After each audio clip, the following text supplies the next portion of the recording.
क्या मोहन भागवत जी ने इशारा किया है कि मोदी जी अब रिटायरमेंट ले लो, 75 साल के होने वाले हो? यह इशारों इशारों में आरएसएस का संदेश है देश के प्रधानमंत्री को, जो इसी साल 75 साल में प्रवेश करने वाले हैं। नमस्कार दोस्तों, मैं आपकी दोस्त भाषा, आप देख रहे हैं बेबाक भाषा पे दो टूक कार्यक्रम। एक अलग ढंग का राजनीतिक कोहराम मचा है।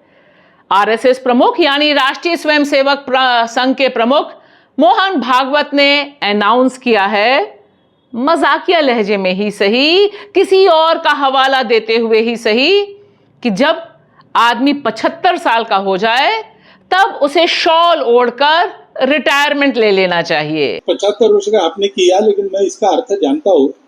75 वर्ष की साल जब उड़ी जाती है तो उसका अर्थ ये होता है कि अब आपकी आयु हो गई, अब जरा बाजू हमको करने।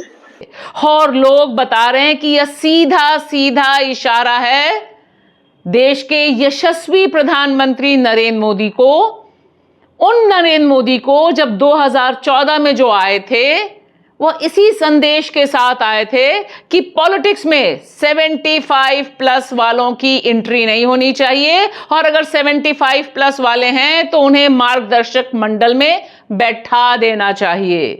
क्या अब वही काम 74 साल यानी 74 साल के हैं मोहन भागवत, तो 74 साल के मोहन भागवत अब यह संदेश देना चाह रहे हैं कि मोदी जी आपके दिन पूरे हो गए, पॉलिटिक्स को टाटा बाय बाय कह दो।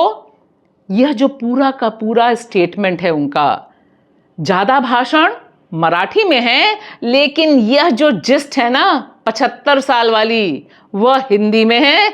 इसे सुनकर तमाम राजनीतिक पंडितों का कहना है कि यह इशारा मोदी जी की तरफ है। 75 वर्ष का आपने किया, लेकिन मैं इसका अर्थ जानता हूँ। 75 वर्ष की साल जब उड़ी जाती है तो उसका अर्थ ये होता है कि अब आपकी आयु हो गई, अब जरा बाजू हमको करने। और आप सोच रहे होंगे कि भला मोहन भागवत के कहने से मोदी जी क्यों मानने लगे? मोहन भागवत यानी राष्ट्रीय स्वयंसेवक संघ के प्रमुख, यह अलग है, मोदी जी और उनकी भारतीय जनता पार्टी अलग है, लेकिन हम सब अंदर से अच्छे से जानते हैं कि बीजेपी का नाभि नाल का रिश्ता है आरएसएस से, और सारी गाइडेंस और कुछ हद तक कंट्रोल आरएसएस का रहता है, और उस आरएसएस के कंट्रोल को और ज्यादा मजबूत करने की कोशिश, कवायद 2025 में हो रही है। 2025 में आरएसएस के 100 साल पूरे हो रहे हैं, और एक तरह से देखिए भारतीय राजनीति में जितना भी गुल खिला है 2014 के बाद से अब तक, वह सब कुछ आरएसएस के एजेंडे पर ही चलते हुए भाजपा ने हासिल किया है। लिहाजा अगर हम बस फोकस रखें मोहन भागवत के इस बयान पर, तो इससे एक बात साफ होता है कि अब लंबे समय से जो परेशानी है आरएसएस को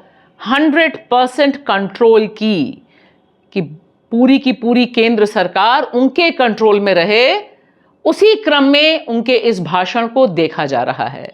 यहां एक बात और बतानी बहुत जरूरी है कि 2024 में जब परिणाम आए लोकसभा चुनाव के, और जिसमें साफ हो गया कि मोदी जी अपने बलबूते बहुमत तक नहीं पहुंच पाए, उस समय भी इसी तरह की नाराजगी मोहन भागवत ने पब्लिकली एक्सप्रेस की थी, सार्वजनिक तौर पर कहा था, और वह सीधे सीधे निशाना मोदी जी पर था, उनके चुनाव प्रचार पर था, उनके भाषणों पर था।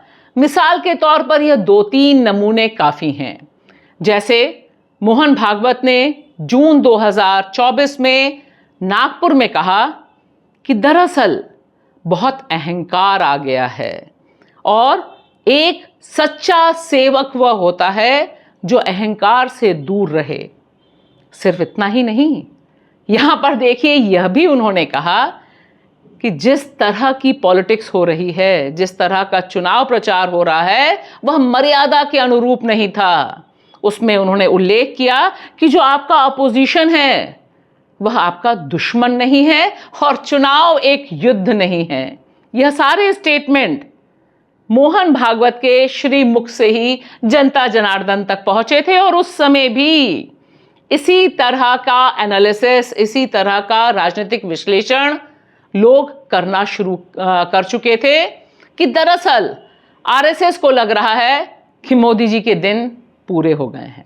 और जब मोहन भागवत यह कह रहे हैं 75 साल वाला, तो मुझे लगता है मोदी जी ने 2014 में सत्ता संभालने के बाद भारतीय जनता पार्टी के जिन सीनियर नेताओं को मार्गदर्शक मंडल में सिर्फ और सिर्फ उम्र की वजह से बैठाया था, वे सब सोच रहे होंगे कि चलो भैया अब तुम भी हमारी तरह मार्गदर्शक मंडल में बैठने के लिए तैयार हो जाओ।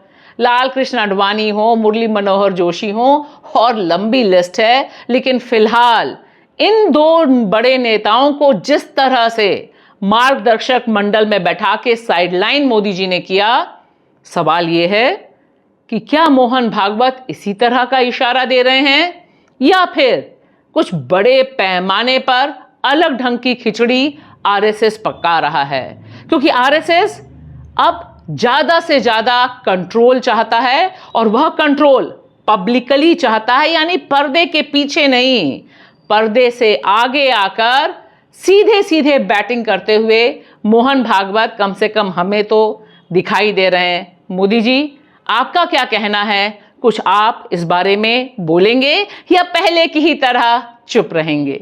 शुक्रिया।